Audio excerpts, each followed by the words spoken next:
What's going on, guys? This is Nate from the Playbook Sports Podcast, coming at you. No camera tonight, unfortunately, but it's for a good reason. I am in Florida, going to be going to the Miami Dolphins football game on Sunday as they face off against the Broncos, which is what I'm here to talk to you guys all about this evening. Let's just start looking at the two teams here. Miami, 2-0, 2 road wins, opposite sides of the country.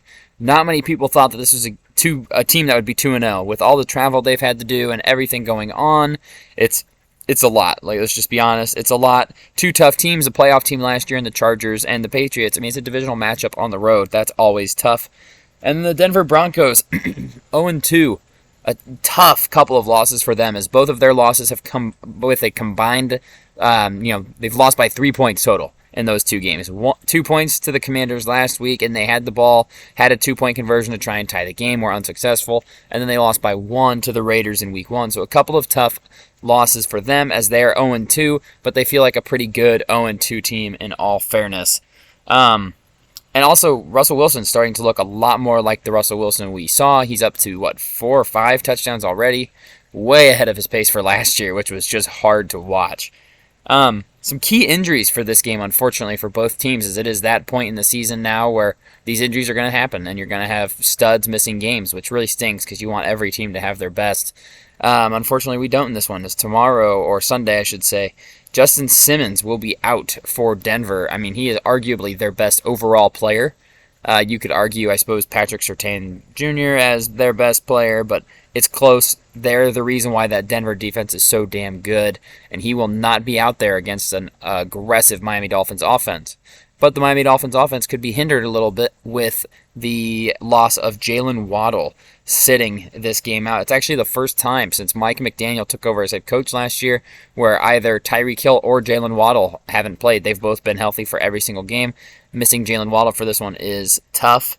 We'll see how the Dolphins offense adjusts. Let's go ahead and look at X factors for this game.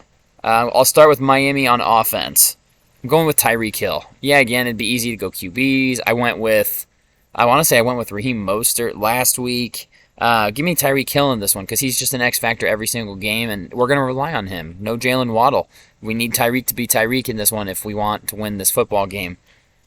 For Denver on offense, I am going to go the easy route. I'm going to go with Russell Wilson. You look at their offense, they've got pieces, right? Jerry Jeudy is a very good wide receiver. Javonte Williams, very good running back. They invested all of this capital into the offensive line this offseason.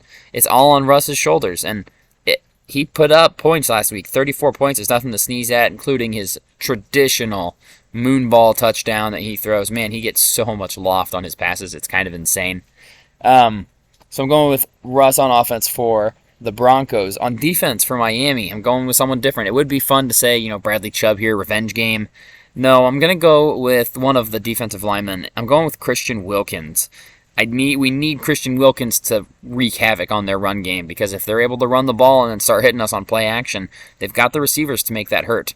If Christian Wilkins and Zach Sealer and those boys up front limit them, and I'm going to just use if Christian Wilkins has a dominant game and earns his money, earns that next contract this week, it would be huge for the Dolphins in winning this football game. We need Christian Wilkins to be the man on the defensive line. Let the edges get one-on-one because Wilkins is busy eating double teams in the middle.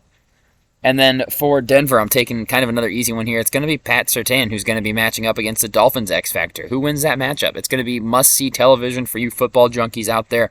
Pat Surtain versus Tyreek Hill, an awesome matchup of the two. I don't know if they'll play Tyreek Hill in man, because I don't care how good of a corner you are. If you're playing one-on-one with Tyreek Hill, you're going to lose, because he is just that elusive and shifty, and Tua's going to hit his man. So those are my X factors for this game. Let's talk about the 5 keys to a Miami Dolphins victory on Sunday and moving to 3-0.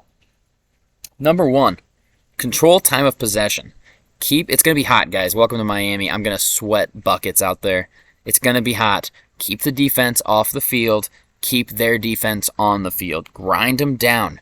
Just own the time of possession. 35, 40 minutes of time of possession, and you've got this game in your hands. It's that simple. Run their defense into the ground. Number 2, kind of in line with number 1, limit the turnovers on offense. Tua on most of his throws every single week, I'm like, oh yeah, great throw. But each game he's had one throw where he's thrown a bad ball that's intercepted. I'm like, what were we thinking there? I don't get this one a whole lot, buddy. I don't understand what happened here. The one last week against the Patriots, I think he saw Tyreek late and tried to get it there, and not many QBs are going to be able to do that, let alone Tua, who doesn't have top-tier arm strength. His game is accuracy and anticipation, and when you're trying to throw the ball late, 55 yards, and Christian Gonzalez, credit to him, made a great play, high-pointed that one. I think the Patriots got a great player in that one. But cannot have costly turnovers at all. And that kind of also goes with the snaps. Please, Connor Williams and Tua, I hope you guys are snapping the ball 100 times a day, at least. Just nonstop snaps. Get that down. We cannot have that costing us games, please. Number 3, get after Russell Wilson. Go get him. I know last week I did sack Mac. This week, get after Russ. Go get the cook. We need to, Jaden Phillips back on the field. Bradley Chubb, revenge game. Make him uncomfortable, force him into bad throws, and then let the defensive backs make their plays. Kader Kohu, Xavier Howard. We've got our safeties, Holland, Elliott, Jones. Let those guys do their thing, and you do that by getting after Russ and making Russ throw bad passes. Go get him. Number 4, we need one of our other wide receivers to step up. Jalen Waddle being out, I think we need like 50 yards, 60 yards out of one of River Craycraft, Braxton Berrios, Robbie Chosen, or Cedric Wilson. One of you 4, we need you. We need you guys to step up and fill that Jalen Waddle role. If they're able to not to just lock in on Tyreek Hill because no one else is doing anything, we're in trouble. Our passing game will be in trouble. We need someone else to become a big threat this week and to cause problems and force them to look at how they're going to defend us differently. And then number 5, same as last week, run the damn ball. Last week, that was a key to victory, and we did it. Raheem Mostert was awesome. Love watching some of the guys on this offensive line block. Robert Hunt needs to be paid, man. If we're not going to pay Christian Wilkins, it better be because we're saving money to pay Robert Hunt. Because I love watching him double-team people with Wilkins, and then he's peeling off of that and going after a guy at the second level. He's awesome to watch. Run the ball. Run the ball. That all plays in together. This game, we need to own time of possession, limit the mistakes, keep their defense on the field, keep our defense on the sideline, staying rested. Those are the keys to a Miami Dolphins victory this Sunday. As for final score prediction, the Vegas line earlier in the week was -6.5 for Miami, so about a touchdown favorite. I don't think the Dolphins cover that, but I think they win. Give me Miami 30, Denver 24 as your Miami Dolphins move to 3-0 on the season. And I will be back on here hopefully tomorrow night after the game.